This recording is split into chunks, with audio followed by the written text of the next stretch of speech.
Guys, I ain't no bitch, but I'm spooked. I'm more spooked right now than I was when I was 9 years old watching Child's Play 2. And the reason I'm making this video right now isn't to spook you. I'm making this video to make us all aware, because it's very important that we know the truth and we don't try and ignore it. We got to understand the situation that's going on right now in our world. So let's look into it.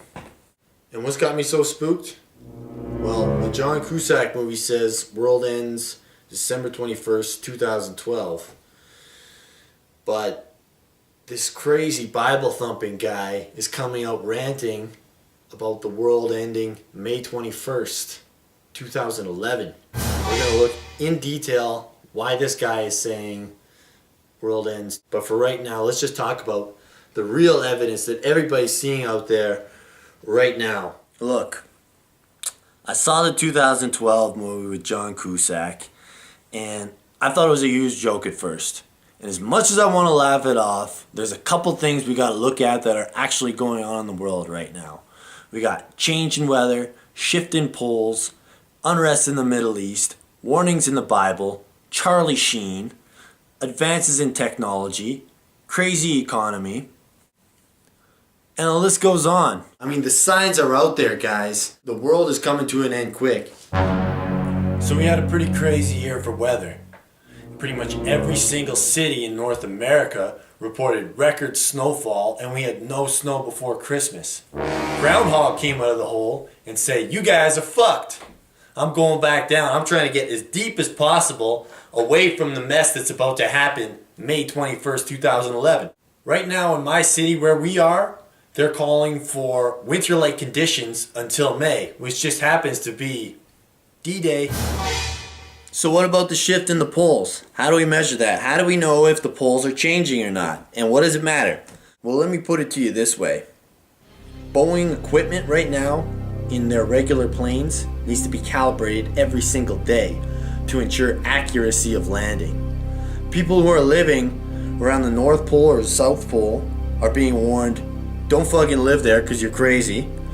And two, they're looking at the land saying they're scared because it looks like it's getting mushier and weaker every single day. It's starting to cave in. Radical behavior. Never seen radical behavior like that in the Middle East before. They're blowing up oil wells. They are basically hitting the dictators where it hurts. They're hitting them right in their pocketbook. This has never happened before. People never put their lives on the line like that. So what about these warnings in the Bible? I don't read the Bible. 99% of the people out there don't read the Bible. So why is this important?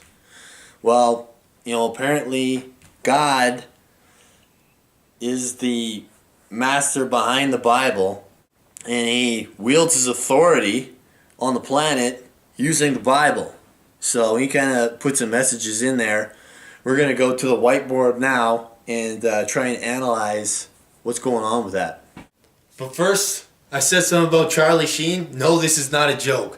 What the fuck does Charlie Sheen have to do with the world ending? Well, we've never seen radical behavior like this from a celebrity before. What Charlie Sheen's doing right now makes Britney Spears with no panties look like Quasimodo. Yes, winning! I'll just let you know, I got tiger blood too, man. And this is some different shit. This is on a whole new level. And what about the economy? Well, let's get to the whiteboard first. See what's going on in the Bible. And we'll come back and talk about what's going on in the economy. So now you're going, what's up with May 21st, 2011? I thought we had till like December 21st, 2012. Right, what's going on? You're cutting like a year and a half off my life here. Well, the Mayan calendar says December 21st, 2012. We'll get into that in a second. But our first problem is we got to get by the Christian Bible or the Catholic Bible or whatever that is. And they've basically got 6 important events throughout our entire lives, every time that we've actually lived. From 11,013 BC to where we are right now, 2011, 13,000 years, there's 6 important times, okay? 11,013. Okay. Bust this pen out here. 11,013. That is Adam and Eve. 4990. We got Noah and his wife Joan. The third important thing, Jesus is made. Fourth thing, Jesus dies. 1988, this is when the actual church phase ended. People kind of lost interest in church. Like, it wasn't as crazy as it was before 1988. Like, nowadays, kind of people go to church, some do, some don't, sort of thing. Like before 88, everybody went to church. It didn't matter who you were. You just go to church. Forget about it. Right? And after that, it just kind of ended. And that was in the Bible. They knew that was going to happen. Also, that starts the 23-year period of tribulation. Right? 23-year age of tribulation. Okay, so starting 1994 AD, we have exactly 2,300 days to be saved by God. Okay? Let's bust out the calculator here via iPhone. We're going to check the calculator, and if we go 2,300 divided by 365 equals 6.3. Okay. That wasn't exactly the number I was looking for. 6.3 years from here gives us the year 2000. Okay, so if we're not saved yet, which, however, September 7th, oh no, I was going to try and tie that to 9/11 somehow, you know, the whole Twin Tower thing, but the Bible says that we had 2,300 days from 1994, September 7th, to be saved. So if you weren't saved by like the year 2000, basically when Y2K hit. Remember Y2K hit and it was kind of like, you know, the whole world's going to end. And then it didn't. We were like, oops, sorry, psych. That's going to happen in 2011 now.